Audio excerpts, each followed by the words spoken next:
A1 and A2 milk में क्या difference होता है इसके बारे में थोड़ी सी बात करते हैं। A1 एंड A2 मिल्क ये काऊ मिल्क के संदर्भ में बात होती है। गाय के दूध को ही डिवाइड किया गया है A1 मिल्क और A2 मिल्क में। अब A1 और A2 ये दोनों में जो डिफरेंस है ये गाय के दूध के प्रोटीन के कंपोजिशन के बेस पे करा गया है। Casein protein, basically casein protein कई तरह की होती है, लगभग 13 तरह की केसिन प्रोटीन है जो गाय के दूध में मिलती है। उसमें बीटा केसिन में डिफरेंस रहता है।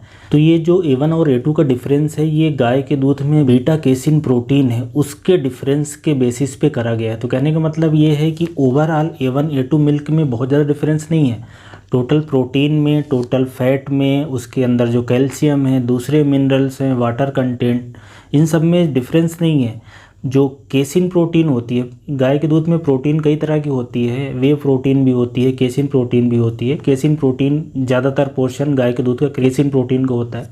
उस केसिन प्रोटीन में भी कई तरह के प्रोटीन होते हैं, उसमें जो बीटा केसिन है उसमें डिफरेंस रहता है। तो ऐसी काऊ जिनमें A1 प्रोटीन होता है, कुछ स्टडीज ऐसा बोलती हैं कि ऐसी गाय जो A1 दूध देती हैं वो दूध पीने से शरीर पे कुछ दुष्प्रभाव पड़ते हैं। किस तरह के?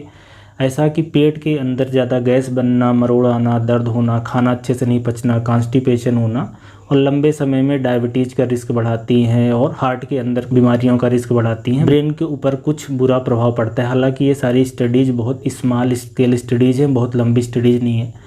तो ओवरऑल कहने का ये मतलब है कि जो प्रोटीन में डिफरेंस है उसके बेसिस पे ये A1 A2 बोला गया है। तो बहुत ज़्यादा अंतर नहीं होता और ये सिर्फ गाय के दूध के संदर्भ में ही करा जाता है। और अगर आपको लेना है कि नहीं लेना है, अगर इसकी बात करें तो A2 जो मिल्क होता है, जो इंडियन काऊ है मैक्सिमम वो A2 मिल्क देती हैं, या तो मिक्सचर रहता है।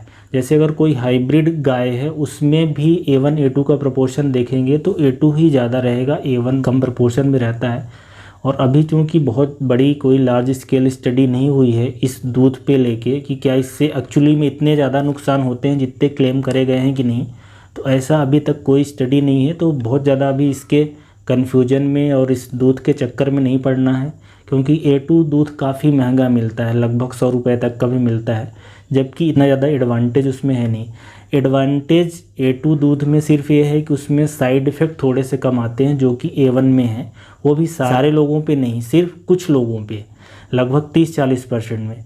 आप ये समझें कि उससे ज़्यादा तो हमारे यहाँ लैक्टोज इंटॉलरेंस की समस्या है। मतलब जो दूध होता है उसके अंदर एक लैक्टोज होता है, उसके डाइजेशन में ज़्यादा समस्या आती है, जिससे कि पेट के अंदर दर्द होना, अच्छे से नहीं पचना, गैस बनना, पेट फूलना, ये सारी लैक्टोज इंटॉलरेंस के कारण होता है। इंडिया के लगभग 30 से लेकर 50% पॉपुलेशन में लैक्टेज एंजाइम की डिफिशियंसी है।